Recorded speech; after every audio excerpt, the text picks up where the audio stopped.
Welcome everybody to this episode of O365A. And on tonight's episode, we're joined by longtime Microsoft MVP, Office Apps and Services MVP, Joanne Klein. Welcome, Joanne. Thank you. Thanks for having me on the show. So today we're going to talk about retention policies. Joanne, why don't you tell us a little bit about yourself?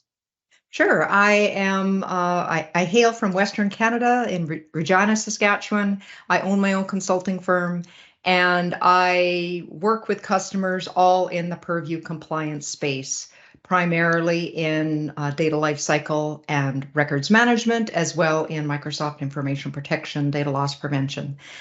So yeah, that's where my experience lies, and I'm a boots on the ground kind of person. So I work with my customers trying to make sense of this very complicated world. Fantastic. Awesome. Thanks, Joanne, for coming on. I know you and I chatted at a couple of events about having you on. So I think to start off, our session today, maybe we should just level set a little bit around, what is the difference between a retention policy and a retention label, and where sort of you would use them. I know we'll have some questions later on, but I think maybe just level setting for the audience would be good. Great question, and something I always have to cover with customers is it's not obvious what the difference is. The main difference is a retention policy is something that you apply at a location level. So a location being an Exchange mailbox, a SharePoint site, a Microsoft team, a user's OneDrive, and it applies those retention settings at that level. So everything in the OneDrive has to adhere to those retention settings. So kind of big buckets, if you will, of retention settings. And I commonly see that in Exchange for sure. If an organization wants to put in just a broad policy to retain, automatically delete email after 5 years, let's say. So that's a retention policy.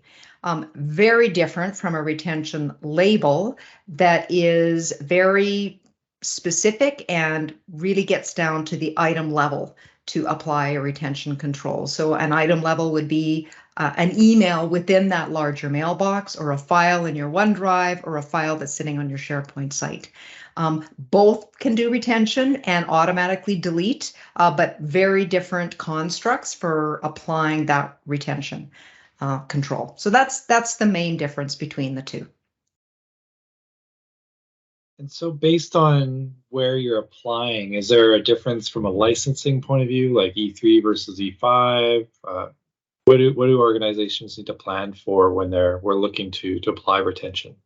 In the world of data lifecycle management and records management, the main license differences comes into play on how you want to apply the retention label. So a label, if you recall, I said it can be at an item level. So if we just pick a document sitting in a SharePoint site, an end user can manually apply a label, and that will work just fine with like an E3 license. But if you want to have any kind of defaulting of a retention label or automatically applying a retention label based on a number of conditions, then that is going to require I'll call it an elevated compliance license. It doesn't have to be full E5. There's a couple of different add-on SKUs that will provide that capability. But yeah, pretty much any time where you aren't relying on the end user to manually make a decision and apply that retention label, you're going to need some kind of an advanced compliance license. And then there is, within the retention label side, there's capabilities in there that records managers and compliance officers are really wanting, and that would be, there's different types of labels, 3 types actually. This is where it gets very detailed and complicated. And so a good part of my time with my customers is spent explaining how all of the tech works and what that means from their viewpoint. So if a records manager wants there to be some tighter controls around a document, let's say, once a retention label is applied, then that'll lead us into the conversation of maybe you need to have a record retention label on there instead. And it gives you a little bit more capability, but that requires more of a license. So one of those advanced compliance licenses. So prior to deciding what kind of license you have, we need to have that conversation about what capabilities do you need, and if you need some of those more advanced features, then you're looking at something like an E5 or one of those compliance add-on licenses. Yeah, quick question about that. I don't want to go too deep in a licensing. Yeah. Of course, that's a big messy area sometimes.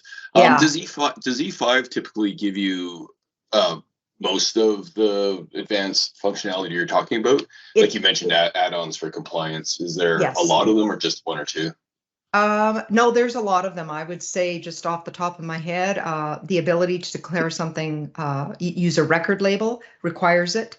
The ability to use a regulatory record label, which is yet another further step on immutability of a record, a different type of label. Disposition review, which is a huge thing with records managers, and that means going through a review process before something is deleted.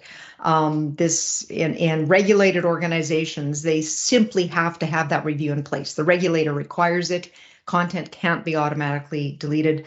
That is an E5 feature. Event-based retention, very common when organizations come with their sometimes very large retention schedules. If you look at what is triggering the retention, lots of times it's an event being a fiscal year end, or at end of calendar year, or project completion events. And the way Microsoft has built their event-based retention label tech is you need an advanced compliance license for that. Adaptive scopes is another one, which is really an important feature for large organizations, multi-geo organizations, especially when Germany has different retention requirements than Canada, than US. Very difficult to be able to scale your retention settings across all of those different geos in large tenants, unless you have a feature like adaptive scope, and I'll maybe explain that a little bit later, but that's another feature that requires E5. So yeah, a lot of those advanced scalable automation capabilities require that extra license, unfortunately. Yeah, that's interesting. And just as you mapped it all out, do you find when you engage with an organization, they're equipped to know what they need up front, or is it best to just start and then figure out what you need from in terms of capabilities and licensing as you go along? That's an interesting question. I would say, I haven't run the numbers, but just off the top of my head, I would say 80% of my customers have already committed to E5. So they've already gone through this decision-making process. That could be from Microsoft or another partner. And they see that, oh my, we need advanced compliance licensing. We're going to get this. Now what? Help us implement this tech, because buying E5 and having access to the features is step one, and there's of 50, right? So there's lots of things that need to happen after you've got that license. And the remaining 20% of my customers are, like you said, they're trying to figure out the value proposition for that advanced compliance license. Do they need it? What are the gaps? How can they fill in those gaps temporarily? Is there a third-party product that will work for them? So I get all those kinds of questions as well. But most of my customers, have already made that commitment, and it's maybe a factor of the area that I'm in, and the automation that's really needed in today's workplace. Yeah. Yeah. So speaking of customers, wanted to Yeah. tap into your wealth of experience and then dive into the scary world of demos. Okay. I thought I'd queue up the demo by asking, what are the top scenarios you see for retention policies in organizations? Obviously, it's the retention of data for some reason, but maybe you could just speak to that, and we could transition into the demo. Sure. Good question. Lots of different ways I could take this. I think a couple I'm going to talk about, and that's e-coms, electronic communications. Worked with two fairly large organizations that is their initial primary focus when it comes to retention. It's not that they don't care about files sitting in OneDrive and SharePoint, but they got to focus somewhere first. So Teams chats is going to make my list. And that is, depending on the organization, lots of them feel that Teams chats are a risk to keep them any longer than they possibly have to. If a company has, it's very litigious, they want to get rid of those chats and the lowest I've seen is 30 days. I've heard that some go even lower than that, but in customers I've worked with, I've not gone lower than 30 days, 60 days, 6 months, those kinds of things where an end user can delete a chat prior to that, but it is absolutely deleted at that 30-day mark, just for risk mitigation only. So that would be a retention policy. So you publish a retention policy that in fact doesn't do any kind of retaining at all. All it does is delete, and you publish it to everybody's Teams chats, all the users in your organization, and it's deleted after 30 days. Very actually simple and quick configuration to do, but big end user impact. So the organizational change management and communication part of that is way more than the tech to set it up. So that's that one. And even worse than that, as far as communication, would be when you tackle Exchange email. Some people love their email, and they have years and years of content in there that they've organized in a special way that they can find things. And it's a touchy subject to lots of users. But I've had 3 customers now come with very, I would call, aggressive deletion policies for their Exchange email, simply because if it's there, it's discoverable. So an e-discovery case comes along and needs to search for some project name or some conversation that happened. If it's in an Exchange mailbox, it's discoverable and needs to be produced. So having documented policy in place for the regulator and for the legal team, and following that goes a long way in removing that obligation to produce those results. So I'm working with the customer now that will be deleting email older than 2 years. That's very aggressive. And they're just working on they will also have commendations in there. And this is a good example for retention policies and retention labels. A retention policy published to all Exchange mailboxes to delete after 2 years. But we're also going to give you these 2 or 3 retention labels that you can slap on a folder, put some stuff in there if you want to keep it longer than that. So having enough lead time to do that, to train users, to prepare them for what's about to happen, because one day all of a sudden all their email is going to be gone. Again, that's a huge change management and communication thing, but those would be the 2 main use cases I see right now. The SharePoint side, it's a bit more of a bear to deal with, because there's very many different kinds of content that's stored across SharePoint sites. So that usually requires quite a bit more upfront planning, in my experience anyway. Yeah. Yeah. No, I think that's what the rest of us have experienced. Seen? Okay. Seen, yeah. And I've actually heard of more than one organization having a retention policy for private chats in Microsoft Teams down to 1 day. Oh my gosh.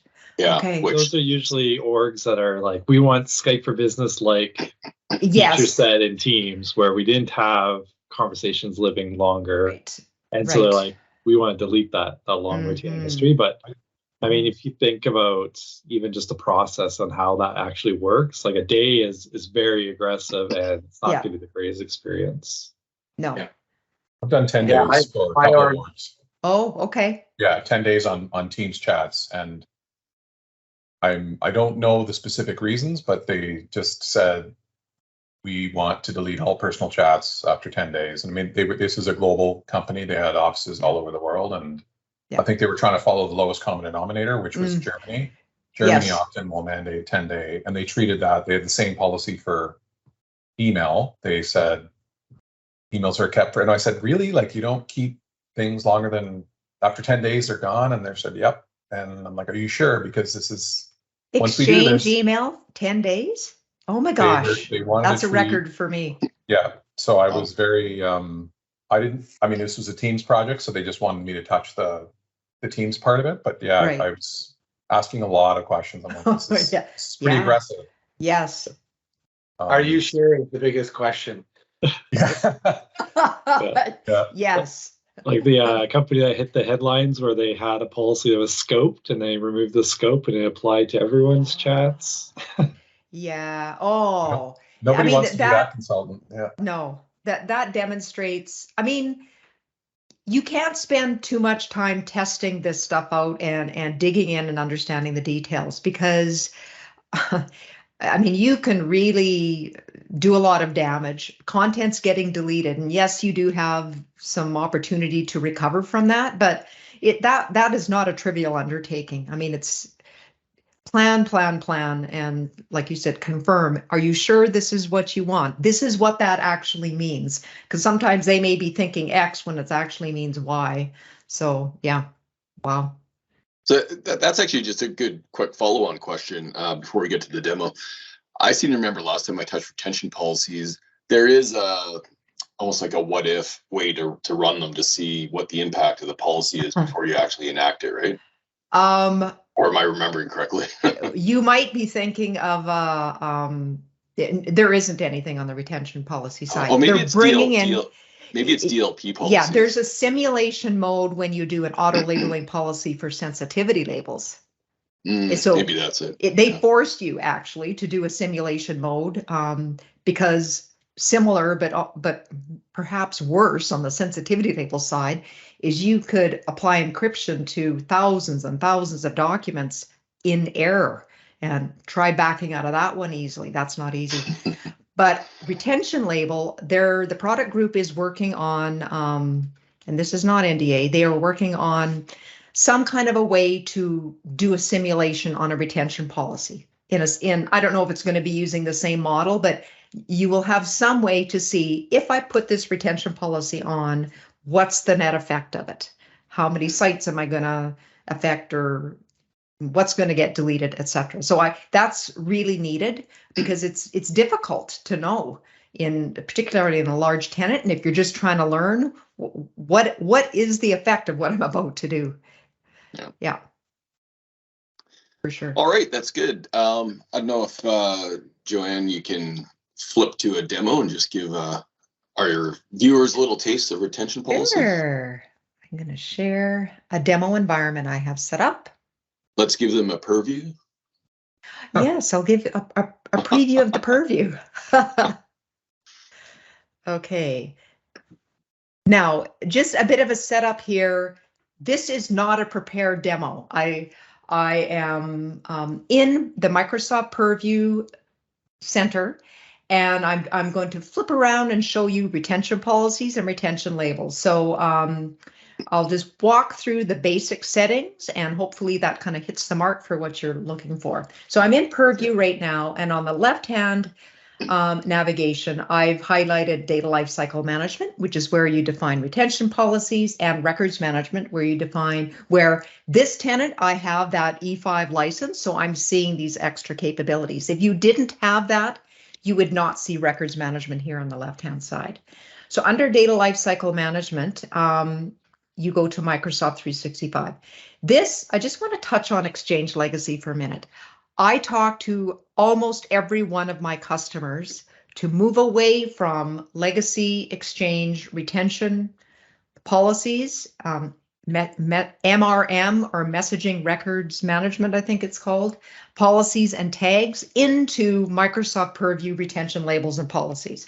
Microsoft, there's one exception that you have to use Exchange Legacy, and that's to automatically move things to your Exchange Online Archive. Except for that, you shouldn't be using it any longer. And the unfortunate thing is, there's several policies and tags that are lit up on every brand new tenant, even today. The last I checked anyway. So if you go in there and you go into an Exchange mailbox and you go to set a retention policy, you're going to see all of the legacy MRM tags in there. So people configuring this need to know, back away from that, and let's just move into retention policies and retention labels. Yeah, so I think one scenario, oh, sorry, I was just saying, go ahead. One scenario I still see using the legacy one is actually voicemail messages in Teams. So if you have an organization that wants to auto delete voicemail messages that were recorded from Teams phone system, or, yes, and you want to go and rate it, like bypass the recycling bin and stuff like that, you'd use the legacy rules. Okay. And so you wouldn't use the Purview retention labels because it's a special message type in the Exchange mailbox. Yeah. Okay. I'd be surprised if you couldn't target that with an auto apply, but perhaps not. Okay. I might have to talk to you about that one after, so I can understand that. Okay, so here you can see all these tabs along the top. One of them is retention policies. And I probably don't have one in this tenant. No, I don't. So remember, this is the container-based retention model. So you give it a name. Naming conventions, really, really important, especially in a large tenant. Before long, you can get like up to 100 of these things in large tenants. So having some kind of a naming convention. This is, end users don't see this. It's just the poor admins that are in here working it. So come up with something that makes sense for you. Okay, so I will just call this pension policy X. Describe what it's for. This is the feature I was talking about before. Adaptive scopes is an advanced compliance feature. It's something you have to have set up before you come in here. You might use an adaptive scope to scope only mailboxes in the EU, or only executive mailboxes. You're scoping the location, mailboxes in this case, to only a select few. But we're not going to do that. We're going to just pick static because I don't have an adaptive setup in here. And you see all of the locations that you can apply a retention policy to, different than the locations you can apply a retention label to. So this is where I could set up a policy for all Exchange mailboxes, or I can be a little bit more specific and I can say, no, I want it to just work for Megan, or maybe the executive team. You can filter which mailboxes you want this policy to apply to if you want. But I'm just going to leave it as all. You can pick all SharePoint sites, OneDrive accounts, Microsoft 365 groups. This is where Microsoft Teams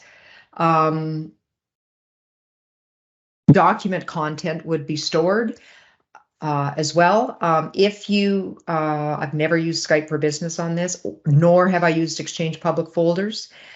Down here are the different parts of Teams. So if I want to do that retention policy we were talking about for, let's do a 10-day retention policy on Teams chats. When I click this on, you can see immediately those came off. There's the back end service that's running for this retention policy does either one or the other of those. I can do Teams channel messages and chats together if they happen to have the same retention policy. Remember, this is one policy, so everything that I'm ticking off here has to comply to the same retention policy. So I typically don't see that. What I'm going to do is I'm just going to do this against Exchange email. And you can do it for Yammer messages as well. Okay, so you get a few options in here. You can retain for a certain period of time. What that means is end users, remember I picked Exchange, so end users can certainly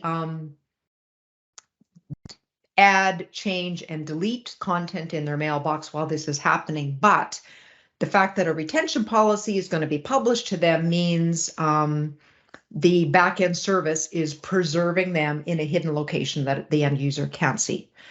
So that's how that works. So, Joanne, just a question while we're here. Yeah. What happens if a user is in multiple policies? Like, what happens if they overlap? Good question. That often happens. There can be multiple retention policies published to the same user, and even on some of their content, they can have a retention label. So Microsoft has published, and I don't have the link, but if you Google principles of retention and Microsoft has documented their rules for what happens in that scenario. And there's 4 distinct rules, go from top to bottom. Retention always wins over deletion, longest retention period wins, etc., etc. And they've even published a flow chart. If you've read their rules, because they can be confusing, and you're still a little bit confused on what's going to happen, they published a flow chart, and you can basically follow it through from beginning to end to know how long a piece of content is retained and or deleted. That's great, thanks. So if I pick custom, you can see here I can go years, months, days. So I'm going to bump this down to 1 year. And what are we going to start the retention period on? So the retention clocks has to start at some time. So it's up to you to define if that's when items were created or last modified. Created, last modified makes more sense in the SharePoint and OneDrive world than in the Exchange world, but we're going to say when they were created. And then what do you want to have happen? Well, we want them to be deleted automatically. We could also retain items forever. What that means is everything is retained forever. Anecdotal story. I've worked with several organizations that are fearful of deleting anything, and so have put in a policy like this on all of their Exchange mailboxes, so they're all retained forever. Well, you can imagine this content is getting preserved, nothing is getting deleted, even if an end user thinks they've deleted it. That can take up a lot of space. So online archives start expanding, and it introduces a whole nother set of problems. So being able to decide on a retention schema that doesn't force you into that, let's retain everything forever, is a better place to be than to just tick it to all mailboxes and retain forever. So I'm not going to do that. I'm going to go back to 1 year, delete items automatically, and click next. Actually, this option would be, you don't care about the retention. You just want to ensure items are deleted after 1 year. Okay, that's what I would do for Teams chats. But I'm going to say I want these retained and then deleted. Then you get a summary page. It's going to give you a little bit of warning down here. Once you turn this on, this is a valid warning when you're in a live tenant that has legacy content. In this particular case, any email, once the backend service runs, any email older than a year will in fact be deleted. So this is where you need to have that communication to end users upfront before you turn this on. But this is a demo tenant. Make a policy with 10 years, but you made 10 days and yeah, there goes the data. It happens. And look at that. It's probably because I was clicking back and forth. That is, I'll hit cancel here, but normally that would work. It would say, yes, I'm working. It goes through a pending process. It's a while before it's, what's the word, published across all the Exchange mailboxes. If you're in a large tenant, that's going to take some time. And then once that's done, the backend service runs for Microsoft Purview retention, and we'll start deleting emails after it's determined that they are a year old. So that's a retention policy. A retention label can be done in a couple of places. This is license dependent. I can certainly create retention labels on the data lifecycle management side, but if I'm here and I don't have the license, when I go through the creation process, I'm not going to have the options that I would have if I have that advanced compliance license. So on this particular tenant, this is a demo tenant. It has E5. So I'm actually going to hop over to records management instead, because it has a few other options I want to show. There's something called a file plan. A file plan roughly equates to an organization's retention schedules. And it's where Microsoft defines all of the retention labels in the records management solution. Just gonna, and this is some testing I'm doing with the customer. Typical labels you might see in a finance team, and that finance team has different content that requires different retention within there. So we're just working through this process right now. You can see I prefixed all my labels with test with the idea that I'm going to delete them when I'm done. I want to separate them from the real production labels if this was a production tenant for that purposes, so they can see what the testing that I'm doing. From here, you can see there's a bunch of information on each retention label. So I'm going to maybe go through and create a label first, and then I'll come back to this. So you enter a name.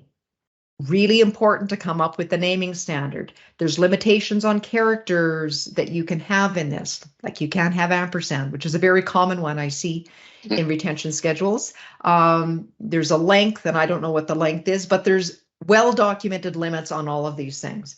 And what makes this more challenging is once you create the retention label name, it is there forever, cannot be changed. So have a plan, really think this out before you put this in here. So I'll call this demo label A. This description for users will show for them when they hover over the retention label. Super important. Pull an end user friendly description from the retention schedule. So get your compliance professionals to work on that. And this is just for your purposes. I'll leave that. This is a way of organizing all of your retention schedules. Important when you have large retention schedules, which I've seen some really big ones, to be able to categorize your different retention labels by department or categories, subcategory, etc. And most retention schedules will have some kind of authority type or provision that you can link to the external regulation that this applies to. I'm not going to do this here, but this is a great way for you to organize. So this might be for finance, etc. So organize your labels using these descriptors. This isn't available if you have an E3.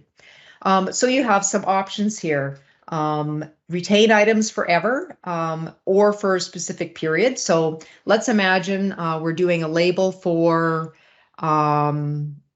contracts and we want to retain for 7 years past contract end date. So I probably would pick that one and 7 years. And you can see I have more options here versus what I had on the retention policy side.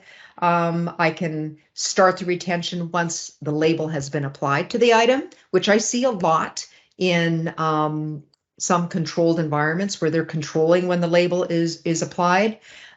You can have some events. Here's fiscal quarter end. So this is the finance team. Perhaps some of the finance teams work on fiscal quarters and fiscal months, quarters, and years typically, and the retention is often aligned with that structure. So you can have a retention label that is tied in with the fiscal quarter end. That's when the retention would start. So that's an option. There's a little bit more back-end configuration required for that. So I'm just going to make this one 7 years when items were labeled.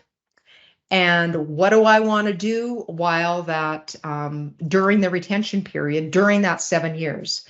If I have this box ticked, end users, if I'm publishing this label to SharePoint, can in fact delete a label, delete a record document that has a label applied to it. If I don't want that, then there is another setting I can do. Or here is that advanced compliance feature. I want to mark items as a record. So once this label is applied to the document, then there's some restrictions that come on that document. Okay. Again, lots of planning needs to go into this. You need to demo, and I always demo different examples of these different types of retention labels, what that means for the end user, because this is big end user impacting decisions you're making on, especially this one, unlock this record by default. If you don't have this ticked, which is the default, anything that has a record label applied to it will be locked. So an end user has to know to open up the detail pane, unlock the record, and then open up the document and change it. End users probably aren't going to natively know that. So that's going to have to be a training thing. Alternatively, you can say, no, we're just going to unlock it by default. We're going to let them do their changes on there. When all the changes are done, then they can go unlock it. So it's a decision to be made as well. So I'll just mark items as a record. Then what happens after the retention period? So there's so many decisions that need to be made here. This is where they can be automatically deleted, just like on the retention policy side. You can start a disposition review. Records managers like this one for some of those more regulated organizations, and you can have multiple stages of disposition review, in fact, up to 5. So I'm going to add a stage. Maybe I want, and a good tip here is number your stages, because these stages can't be renamed after the fact. And maybe you want to have the records managers do the initial review and then the finance team to do the second review. If you ever want to switch the order of that, then your names can't be changed. So I like to stick with, but who's a member of the stage can change. So I like to pick generic names for this that I can just add. I'm going to pick Megan in this case, but I'd probably add maybe she's the records manager, and then I'm going to add stage 2. And this would be the finance team, and that'll be Adele. Okay, so this of course can be a group, which would be a better way of doing it. And then they will get notified when the items are up for a review. Lots of new options that Microsoft has implemented. You can change the label, so you can daisy chain retention labels together. So I've seen some organizations have active and semi-active retention. That's how you could do that. You could run a Power Automate flow, which means you can get pretty custom on this. This is a per document flow that's running. So think about that, the number of documents that are going to be going through this process. So you build going on. Yeah. Yes. Or you can deactivate retention settings. So I'm just going to start a disposition review. You get a summary page, and then you create your label. And hopefully this one will work. So when you create a label on its own really doesn't do anything. It's just a definition, a stub, if you will. You need to publish it to a location so end users can see it. That's what this is prompting me to do. I won't do it right now because this takes a little bit of time, but I can publish it to all of my SharePoint sites if I want, or a select few. I have all kinds of options on here. I can also, with the right advanced license, auto apply it. So maybe there's metadata on this document that's going to automatically put that retention label on it, or a certain file type. And this is where I was going with those recorded videos. If they're a distinct file type that's stored in Exchange, perhaps you could do an auto apply condition that automatically applies a label based on that file type. But I'm not sure if that would work in your case. But so these are the options you can do. Right now, I'm just going to click the do nothing. And it's going to be added to this list. You can see it's inactive demo level A because I haven't published it anywhere. All of these other ones I've published to sites. And yeah, so any comments about that? Did I miss something? No, this is fantastic, and it's a really good overview of just the difference between the policies and the labels and what both do and all the different options. So I think that was fantastic. Okay, right on. Yeah. All right, that was great, Joanne. I think Dino had a question.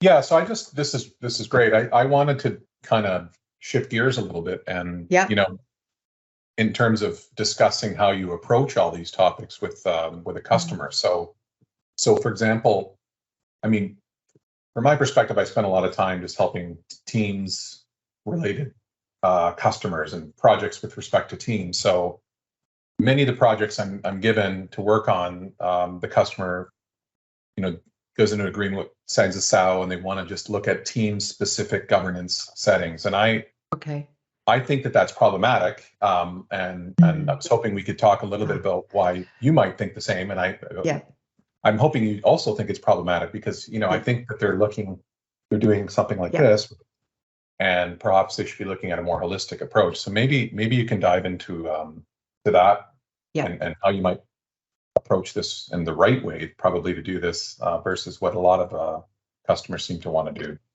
That's an extremely important point you brought up, and I am in complete agreement with you. The way Microsoft has built these governance solutions in Purview is it's a unified approach. So you're not just looking at OneDrive or Exchange or Teams or SharePoint, because regulations apply to all of those content repositories, not just one of them. You might pick one to start with, but you should be approaching it from a broader vision and strategy. So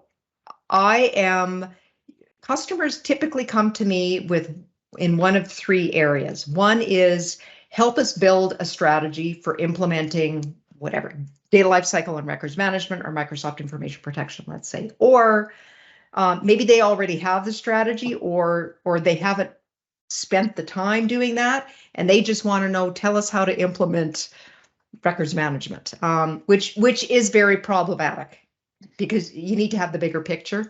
And the other one is just, you know, show us how this stuff works, and we'll kind of figure out how to put it together. So what I did, and that's very hard to explain to a customer that isn't familiar with Purview and everything that it can do. In their defense, you know, they are coming at you with the problem is, you know, our team's chats are out of control. How can we control this? I have put together a couple of mind maps to help steer the conversation, and we kind of pick and choose on those mind maps on how the conversation goes. But at the very least, it frames the conversation and starts the customer thinking about, oh my goodness, we need to be framing this conversation and thinking about this in a little bit broader perspective. I'm going to share this with you. All right, so this is just one example of my data lifecycle management and records management strategy mind map. I follow industry best practices on this, so I'm not reinventing any wheel in the information governance space. That's why I have this. ARMA is a technology agnostic compliance association for giving information governance best practices to the industry. So my approach basically, and Microsoft's, to be honest, follows this same approach. You need to consider all of these things in your strategy. And I kind of break it down, and these all expand into different things you need to be thinking about. Roles and responsibilities on data lifecycle and records management. The internal roles, who's going to do these things? What are the RBAC permissions in the back end? Is IT going to do it, or are they going to relinquish some of that control and have those compliance teams do it? How are you going to deal with external auditors? You know, you got to be thinking about all of those things. What are those external auditors going to want? And of course, the authorities would be the regulations, the laws, the bylaws, privacy, all of those things.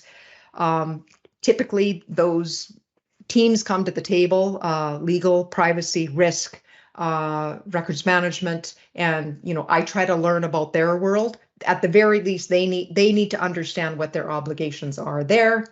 The supporting framework, so they'll have an information classification document, their own retention schedule, sometimes multiple ones, policies. They have all of those kinds of things. And then it gets down, only then does it get into the tech. Okay, so the Microsoft 365 approach, this is where locations comes into play. So your sanctioned apps, you can see there, Microsoft Teams is one of them. What about SharePoint? What about Yammer? What about Exchange? I don't have Share. Oh yeah, that's, I guess, all of them. Maybe you don't use Teams, or what are you planning on including in your overall data governance strategy? Really important to think about. Microsoft 365 governance. What is the life cycle for a site and a team at your organization? Have you even defined that? Or can anybody delete a team? What if it has business records stored in there? Most organizations I work with, probably different than yours because they're not coming to me for teams specifically, but most of them have never even thought about the life cycle of a team. So how do you deal with, I call them joiners, leavers, and movers, as people move to different groups and teams? What does that mean if you have some of these retention things auto-applying content for them? I mean, it can matter a great deal. And then this last one talks about digitizing paper-based processes. I just did something there. Okay. Dependencies. This is a huge one, particularly in SharePoint is SharePoint is your site and information architecture. That's why I said SharePoint is a bit bigger beast sometimes than Exchange, just because of the myriad of SharePoint sites that organizations have. You have a dependency in Azure AD, definitely, for some of these controls in the back end. For adaptive scopes, you need to have a very well-governed Azure AD environment for user attributes and group attributes in order to be able to use them in an adaptive scope. If you're going to use Power Automate, you need to have somebody in their organization that knows what they're doing in there so they can build a robust enterprise scale flow for working with these kinds of things. Search, so lots of tech dependencies in the back end. And then eventually you can get into a blueprint or a roadmap, defining your scope, what's in scope, what's out of scope. That's where maybe you're going to, maybe then at this point, okay, we're going to start with teams. That conversation makes sense after you've kind of covered all of this other content and they have a bigger plan. What have I got here? Define approach. Are you going to have a POC so you can see the proof of concept to see the technology up front? Are you going to pilot? What's your representative group for the pilot? Is it going to be the finance team? Is it going to be executives? Is it going to be IT? I mean, how are you going to lay that out? And then the last one down here, operationalizing it. This is a huge one. I showed you disposition reviews. That is a lot of work that was done in a different way in the paper-based world. Now every single document is coming into that disposition review. So it can be a big time commitment for companies to take on that role. So reporting, all of those kinds of things are on the operationalizing piece. So this is why I like to show the mind map to help kind of steer the conversation. And lots of times, other kind of approaches, they end up backing up a little bit and reassessing their approach sometimes. So I think it's a worthwhile conversation to have. Yeah, I mean, I think organizations probably greatly underestimate the effort. Yeah, especially just stepping through at a high level at some of these tiers. Yeah, I agree.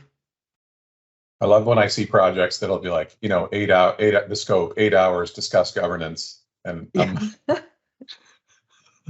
Okay, I think you're. I know. I mean, I'm always trying not to. I'm trying to simplify it as much as it can be, but there's only so far you can simplify it. Right.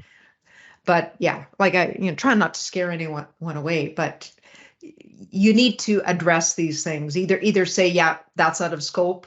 We acknowledge Right. it's out of scope, or whatever. But yeah. Oh, that was really cool. No.